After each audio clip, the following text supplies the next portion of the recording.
যে গ্রামে বেড়াতে যাওয়ার মজাই অন্যরকম। ফাইনালি সেদিনটা এসে পড়ল, যে দিনটার জন্য এত ওয়েট করেছিলাম, এত প্রিপারেশন করলাম। তো যাই হোক, আমরা ফজরের আজানের সাথে সাথে উঠে গিয়েছি। তো সবাই রেডি হয়ে নিয়েছি। ৫টা ২৫-এ আমরা ঘর থেকে বের হয়েছি। তো এই যে আমি কোথাও যাওয়ার আগে সবসময় সিম্পলভাবে রেডি হতেই পছন্দ করি। যেহেতু লং জার্নি, অনেকটা সময় লাগে আর বাচ্চাদের কোলে নিয়ে তো বসতে হয়। অবস্থা নাজেহাল হয়ে যায়। তো যাই হোক, আমরা ঢাকা ছেড়েছি ৭টার মধ্যেই। আর এই যে পদ্মা সেতু, আমি ফার্স্ট টাইম উঠলাম। এতদিন তো দেখে গিয়েছি, এখন উঠে পড়লাম। আর আজকে আমি ফার্স্ট টাইম আরেকটা জিনিস দেখলাম, সেটা হলো ভোর হওয়া। ভোরের আলো কিভাবে ফোটে, এই জিনিসটা এত ভালো লাগলো। আর আকাশটা যে আজকে কত সুন্দর ছিল তা বলে বোঝাতে পারবো না, দেখতেই পাচ্ছেন। তো ফাইনালি আমরা শরীয়তপুরের ভিতরে ঢুকে গেছি। নিজের গ্রামের মাটির ঘ্রাণ, এটা আসলে বলে বোঝাতে পারবো না। যারা গ্রামের বাড়ি যান তারাই একমাত্র বুঝতে পারবেন এই ফিলিংসটা কি।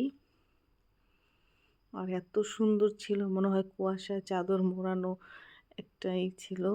তো এত ভালো লাগতেছিল, মনোমুগ্ধকর পরিবেশ এক কথায় বলতে গেলে। তো এই পরিবেশ দেখতে দেখতে ফাইনালি চলে আসলাম আমরা 8:30টার দিকে। তো আমরা ডাইরেক্ট উবার নিয়ে এসেছিলাম, তার জন্য আর পথে কোনো প্রবলেম হয়নি। আর আমার আব্বু এই বাসাটা নতুন করেছে আমার দাদু বাড়ির থেকে একটু সামনে এসে। তো সেটাই আমরা আজকে দেখতে এসেছি। পিকনিকের মতো ৩-৪ দিন থাকবো, তারপরে চলে যাব। আর আমার ভাই এসেছে আমাদের একটু পরে। তো যে আব্বু নাস্তা নিয়ে এসেছে, সবাই মিলে নাস্তা খাচ্ছিলাম। তারপরে এই যে আমি চা বানিয়ে নিচ্ছি, চা তো আমার খেতেই হবে। তো এই বাড়িতে আসলে ওরকম কিছুই নেই, মাত্র বাড়িটা করা হয়েছে আর আমরা উঠে পড়েছি, মানে এসে পড়েছি বেড়াতে।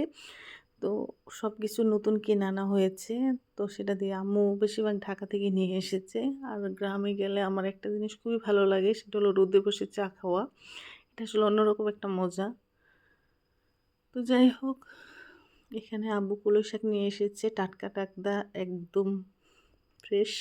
তো সেগুলিকে আম্মু এনে রান্না করতেছে। তো কেটে দিয়েছে আমার দাদু, কারণ বটি ছিল না। তো আম্মুকে আমিও হেল্প করতেছিলাম। আর আমার দাদু কিন্তু অনেক বয়স্ক, তারপরে সে এত সুন্দর করে কলই শাক কাটতে পারে, আমরাও কাটতে পারি না। খুব সুন্দর হয়েছে। আর খেতে যে কি মজা লেগেছে তার বলে বোঝাতে পারবো না। তো আমার ঢাকা থেকে বেশিরভাগ রান্না করে নিয়ে গিয়েছে। এই যে বাচ্চাদের জন্য চিকেন, এগুলি ঢাকা থেকে রান্না করে নেওয়া হয়েছে। ফুলকপি আলু সিম ভাজি, আর এই কলই শাক। তারপর এখানে আইড় মাছ ভুনা। তো দুপুরের খাবারটা খুব মজা করে খেলাম সবাই মিলে, পিকনিকের মতো করে, ভালোই লেগেছে। আর এখানে আমার মেজো চাচা আমার বাচ্চাদের জন্য দুধ পাঠিয়েছে, তার গরুর, মানে পালা গরুর দুধ, একদম ফ্রেশ টাটকা। তো ভিডিওটি কেমন লাগলো কমেন্টস করে জানাবেন। আল্লাহ হাফিজ।